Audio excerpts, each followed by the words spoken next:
Hi, my name is Paul Rogers, or Profe Pablo, and I have been teaching English as a foreign language for 25 years.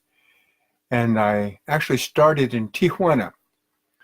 And at one point, I taught in una secundaria that was also a combination of a technical school, so that there were high school kids and there were adults trying to get degrees for different kinds of professions. I had lawyers, I had engineers, architects, I had a lot of different kinds of people. During the week, Monday, Wednesday, and Friday, I had 6 classes for 1 hour. And on Tuesdays and Thursdays, I had 8 classes. In total, I had 250 students. There were an average of 40 students per class. I remember it well. I had no idea what I was doing, but that's pretty much how I got immersed in teaching English, and I learned a lot. And the main thing that I learned from the beginning was that English pronunciation was very important. A lot of people know English, but they can't speak it. They have trouble speaking it, or they feel very timid or shy about speaking it. And this, in my opinion, stops progress. Because if you cannot speak a foreign language, you're not really learning it. And whenever we learn a foreign language, we want to speak it. If I were to go to China, for example, I don't know Chinese, but if somebody gave me a plane ticket, say, come on over, I would get a Chinese phrase book. I learn how to say certain phrases. I learn how to pronounce or practice pronouncing the difficult sounds. The trouble with English is that it may be the most difficult language in the world to pronounce, in my opinion. I've studied German. I've studied a little bit of French. I was in Norway many years ago. I learned some Norwegian. I studied Irish Gaelic. And I've examined other languages, but everybody has trouble pronouncing English. And I think it's a big problem because it stops them. Like I say, it stops people from learning. It causes vergüenza, causes people to feel timid or shy or ashamed of themselves. And at the same time, in many of your classes, there are too many students for you to provide them with an opportunity to speak. There are up to 40 or 50 students in many classes.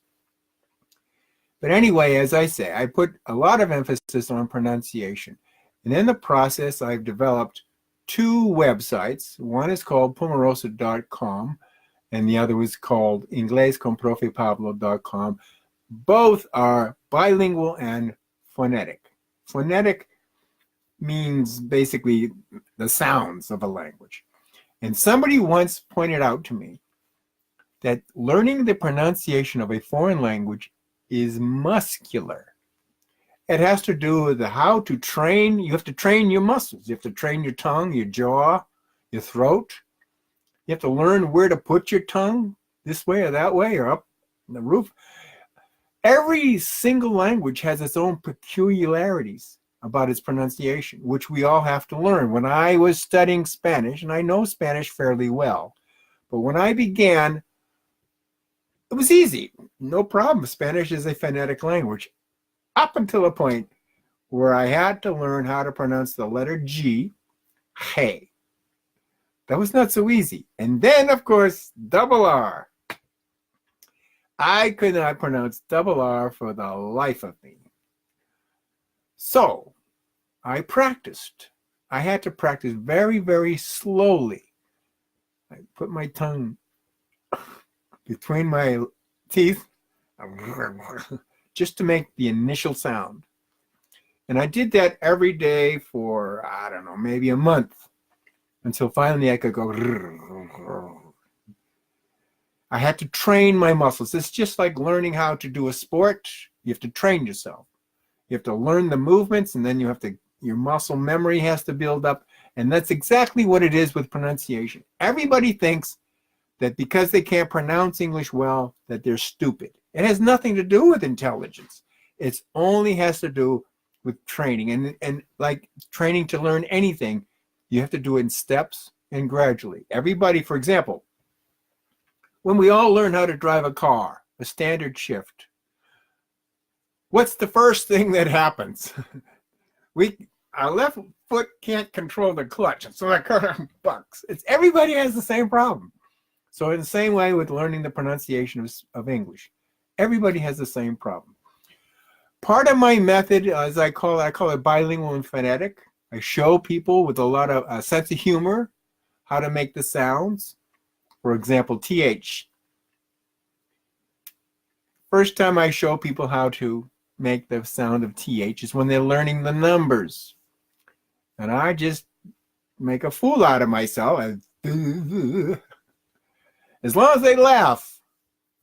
Once they can laugh, they can make the sound. And so basically, I use the alphabet, the numbers, greetings and salutations, the days and the months, and some other lessons to practice pronunciation. I introduce how to make the sounds. It takes a lot of repetition. It may take somebody a month or so until they finally can make the sound comfortably. And like I said, I use repetition. First, I show how to make the sound. Then we have stuff to read. I have people read out loud. And gradually, over a period of months, their pronunciation gets better. They get more confident. And once they get confident, forget about it. That's going to help out a lot when they want to learn the grammar, when they read out loud. I mean, think about it. You cannot really read English if you don't know its pronunciation. You'll see some words, and people try to pronounce the words phonetically. It's quite common. There's no big secret about it. But anyway, I just wanted to introduce this method. I just want to add one more thing I forgot to say, that I like to teach something in the order of priority, that which is most important first. And in the pronunciation of English, the G and the J, the sound of the G and the J, TH, the short I, the short U, and are the basic sounds that I teach first. They are the most troublesome.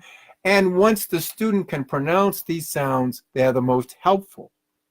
And I teach in the most common words. I don't teach a long list of words. I focus on the words that are most common, a group of most common words. It makes a big difference as far as continuing to enjoy or at least want to learn English.